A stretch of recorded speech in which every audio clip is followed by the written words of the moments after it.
લોકો કરશે, રાજ્યવાર જે પ્રમુખ હશે તે. આ ટ્રસ્ટનું મુખ્ય કાર્ય શું છે? આ ટ્રસ્ટ સર્જનાત્મક કાર્ય કરશે. આ ટ્રસ્ટના માધ્યમથી સનાતન ધર્મના ધર્મશાસ્ત્રો, મંદિરો, દેવાલયો, તીર્થો એની રક્ષા કરવામાં આવશે. સંતોના માધ્યમથી સરકાર સાથે પરામર્શ કરીને ધાર્મિક પ્રશ્નો જે હશે એ હલ કરવામાં આવશે. ગાયને રાષ્ટ્રીય માતા જાહેર કરે એવી આ ટ્રસ્ટની માગણી છે.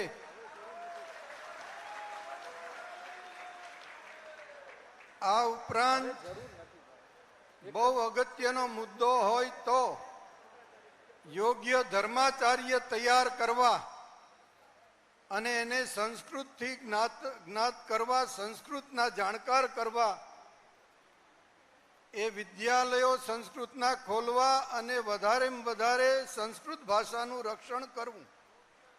કારણ કે સંસ્કૃત એ દેવ ભાષા છે. એમાં મોટાભાગના ધર્મશાસ્ત્રો આપણા લખાયેલા છે. જે ભાષા ન જાણીએ શાસ્ત્રની તો એ સમાજ પૂરી માહિતી ન મેળવી શકે. એટલે સંસ્કૃત ભાષાને પ્રાધાન્યતા આપવી, સાથે સાથે આવશ્યકતા પડે એ પ્રમાણે વેદાંત યુનિવર્સિટી સ્થાપિત કરવી અને એની અંદર યુવાન યુવતીઓને શાસ્ત્રનું જ્ઞાન આપવું. એમાંથી યુવાન યુવતીઓ સાધુ થાય અને મઠની રક્ષા કરે. આજનો આ વિચાર સાકાર થતા 10 વર્ષ કે 5 વર્ષ લાગે, પરિણામ 25 વર્ષે આવશે. ત્યારે ખ્યાલ આવશે કે ધર્મ ક્ષેત્રનું નેતૃત્વ કરનાર શાસ્ત્રના જાણકાર હોવા જોઈએ, ક્યાં વૈરાગી હોવા જોઈએ, ક્યાં જ્ઞાની હોવા જોઈએ, ક્યાં ભક્તિવાન હોવા જોઈએ, ક્યાં પરમાર્થી હોવા જોઈએ. આવા યુવાનો તૈયાર નહીં કરીએ તો આગળ જતા મઠોની પરિસ્થિતિ શું થશે? બધા મઠાધીશો વિચાર કરી લેજો. એટલે યોગ્ય વ્યક્તિઓ તૈયાર કરવા મુખ્ય ચિંતાનો વિષય. સનાતન સંસ્કૃતિના જે કોઈ ખટ દર્શન હોય એ બધાને સમાવેશ કરવામાં આવશે. એ ઉપરાંત કથાકારો, એ ઉપરાંત સાહિત્યકારો, જેની પાસે બોળો ઓડિયન્સ છે. એક સમાચાર આપીએ તો સારા દેશમાં વ્યાપક સમાચાર ફેલાઈ જાય. આ બધાનો સાથ અને સહકાર આ ટ્રસ્ટ લેશે. આખર સનાતન ધર્મની રક્ષા કેવી રીતે થાય, યુવા પેઢીના હૃદયની અંદર કેવી રીતે આ ભાવનાઓ પ્રગટે. 100 કરોડ ઉપરની જનતા, હિન્દુ પ્રજા પૂરા વિશ્વમાં 100 કરોડ ઉપર છે.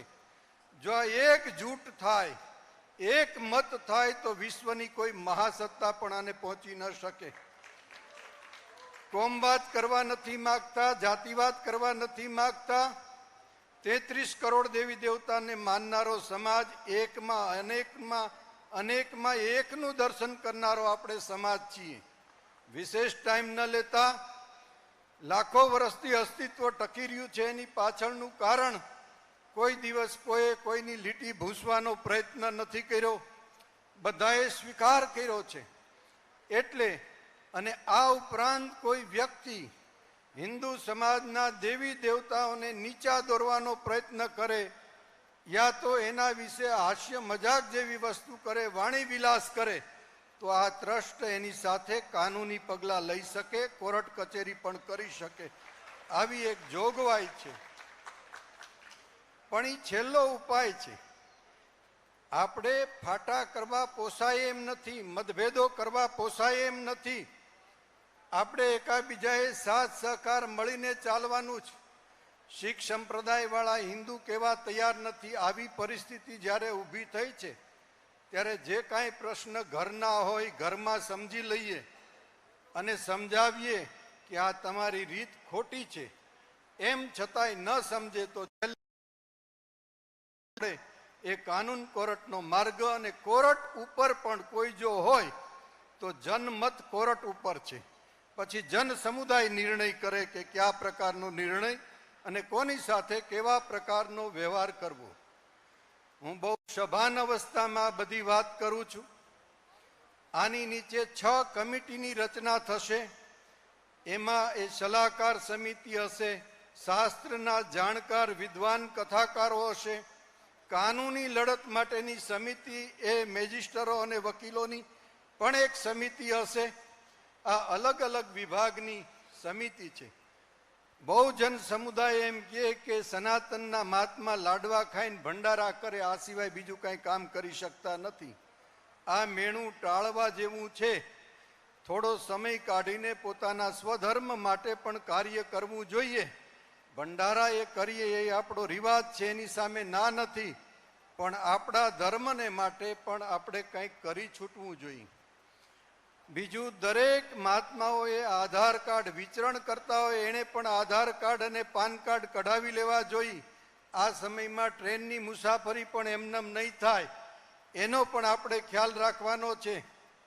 આખર ત્યાગ વૃત્તિમાં વિચરણ કરનારા લોકો જે છે એ વ્યક્તિઓ ડાઘી ન થાય એની પણ આપણે તકેદારી રાખવી જોઈએ.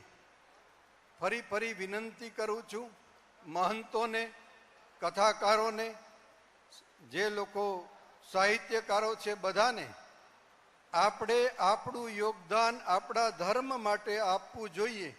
સનાતન પરંપરા એ પ્રાચીન પરંપરા છે, ભવ્ય પરંપરા છે.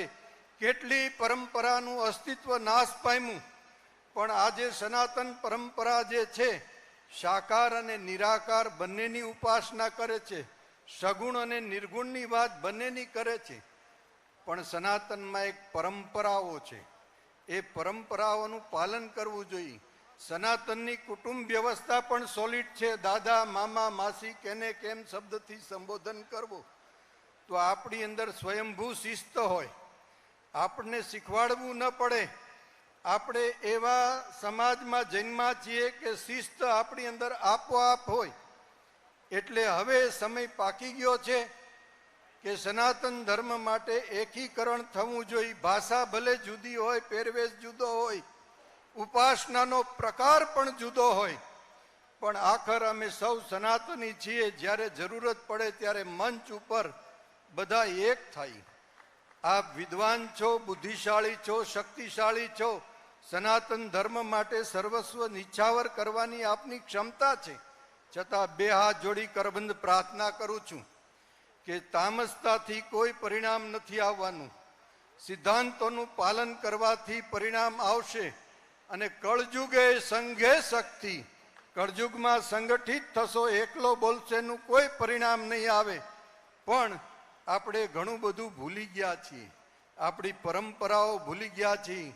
આપણા આચાર્ય 5 છે, આ પરંપરાઓ પણ આપણે ભૂલી ગયા છે. જે સમાજ નેતૃત્વનો સ્વીકાર ન કરે એ સમાજ હાર ખાય છે. ભલે ગમે એટલો મોટો સમાજ હોય, નેતૃત્વનો સ્વીકાર કરવો એ બહુ આવશ્યક છે. તો આજે જગતગુરુ શંકરાચાર્યજી મહારાજ દ્વારકાપીઠથી નેતૃત્વ કરી રહ્યા છે, અને ધર્મના આધાર સ્તંભ જેવી આપ તમામ વ્યક્તિઓ છે. કઈ તાકાત આપને રોકી શકે? એ વાત પણ ધ્યાન રાખે કે રાષ્ટ્રીય સમસ્યાઓ આવે તો રાષ્ટ્રીયને પ્રાધાન્યતા આપીએ છીએ પ્રથમ. આખર રાજ્ય રાષ્ટ્રમાં રહી છીએ, રાષ્ટ્રનું પણ ઋણ ચૂકવવાનું છે. ધર્મ એમ કહે છે કે આપણે બધા સાથે મળીને શાંતિથી, સમૃદ્ધિ સાથે જ્ઞાનવત જીવન જીવીએ તો આપણી રાષ્ટ્ર ભાવનામાં પણ કોઈ કમી ન હોય. સરકારને પણ રિક્વેસ્ટ કરું છું કે આનો અર્થ ગલત ન કરે. આ મંડળ જે છે કોઈ જાતનું દંગલ કરવા માટે નથી, પણ આ ટ્રસ્ટ દ્વારા ભવિષ્યમાં સરકારને પણ ઉપયોગી થશે. કઈ રીતે કે ધર્મશાસ્ત્રનો વ્યાપ વધારશે. સરકાર સાથે પરામર્શ કરીને સંસ્કૃત પાઠશાળા, વેદાંત આદિનો વ્યાપ વધારશે. ભવિષ્યમાં સંપ્રદાયો અનેક છે, એના ઝઘડા ક્યારેય નહીં રહીએ. આ સરકારના હિતની વાત છે. આમાંની એક એક વ્યક્તિ વિચાર અને ચિંતન કરીને જવાબ આપનાર વ્યક્તિ છે. વગર વિચારે કોઈ બોલે એવી વ્યક્તિ પણ નથી. પણ જ્યારે કૃષ્ણએ કીધું કે કોઈ ઉપાય ન બચે, ત્યારે તમારા રક્ષણ કરવા માટે જે રસ્તો અપનાવવો પડે. એટલે આજે એ પણ કહીએ છીએ કે જે મનસ્વી રીતે વર્તન કરે છે, અવડા મોટા સમાજ ઉપર કોઈનું વર્ચસ્વ જ્યારે નથી રહેતું, ધર્માચાર્યનું, ત્યારે આ સંગઠન કરીને એ બધા વાણી વિલાસોને રોકવાનો એક પ્રયાસ કરશે. એ ન થાય તો બીજા પ્રકારનો રસ્તો અપનાવવાનો છે. આપણે અવારનવાર જાજો સમૂહ ભેળા થશું એટલે પરિણામ આવી જશે એમ નથી, પણ બુદ્ધિજીવી અને વિચારક વ્યક્તિઓ આમાં સામેલ થાય અને જરૂરિયાત થાય ત્યારે સમગ્ર સમાજ ભેળો થાય. આ બધા સંતોનું સંકલન કરી, સાહિત્યકારોનું સંકલન કરી, કથાકારનું સંકલન કરીને પછી આમ જનતાનું સંકલન કરીશ. અમે યજ્ઞ કરવા નીકળશું અને મોટા સિટીમાં 50-50 બ્રાહ્મણો સાથે યજ્ઞ કરશું અને ત્યારે જનતાની નોંધ કરશું. એટલે લાખોની સંખ્યામાં એ જનતા આ ટ્રસ્ટમાં જોડાશે. જેની ધગસ સાચી હોય, જિજ્ઞાસા હોય, ધર્મ ભાવના હોય, રાષ્ટ્ર ભાવના હોય તો એ કાર્ય કોઈ દિવસ અધૂરું ન રહીએ. માત્ર ને માત્ર ગેરસમજ દૂર કરવી. પત્રકાર મિત્રોને પણ વિનંતી છે કે અમે જે કહેવા માગીએ છીએ એ કહેજો. અડધું જોડીને અડધું તોડીને બીજો અર્થઘટન કરે આ રાષ્ટ્રીય ગુનો બને છે. આ કૃત્યુનો દોષ ન લ્યો અને ધર્મ ભાવનાની રક્ષા કરો એવી અમારી નમ્ર આપ સૌને વિનંતી છે. તો આ શરૂઆત થઈ ચૂકી છે અને એમાં પૂજ્ય સંતોના બધાના આશીર્વાદ છે. એટલે આપ બધા આને બરાબર સમજી શક્યા હશો. બીજું, જ્યારે પ્રવચનમાં શરૂઆત કરો ત્યારે બધાએ વાત કરી લીધી કોણ કોણ ઉપસ્થિત છે. મને લાગે છે ને કે પરિવર્તન કરવાનો સમય છે, એટલે પછી બહુ જે બોલાવાનો ને પછી બહુ નામ લેવાનું એ કરવાને બદલે મુદ્દાની વાત કરો તો કદાચ આપણે 2-2.5 કલાકમાં આપણું કામ જે છે એ પૂરું થાય. નહીંતર એમાં ને એમાં આપણી વાત લાંબી થાય છે. બસ આપ સૌ સંતો સંગઠિત થઈ સમાજના કામ કરો એવી મંગલ શુભ ભાવના. અને એક લાસ્ટ રહી ગયું, ક્રિશ્ચિયન મિશન કામ કરે છે સામાજિક પરમાર્થ પ્રવૃત્તિની.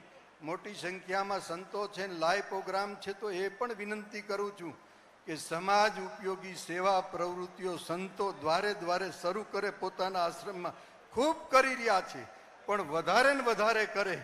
કારણ કે એમ કહેવાય છે કે સનાતન સંતો શું કાર્ય કરે છે. આજે હજારો સંતો ભારત વર્ષની અંદર સમાજ સેવાના કાર્ય કરે છે. એ બધા ધન્યવાદને પાત્ર છે અને આ દિશા તરફ આપ વિચારશો. ગુરુજીના ચરણમાં પ્રણામ, સંતોને નમસ્કાર. એકવાર તાળીઓથી આપણે સૌ પૂજ્ય મુક્તાનંદ બાપુનું સ્વાગત કરીએ.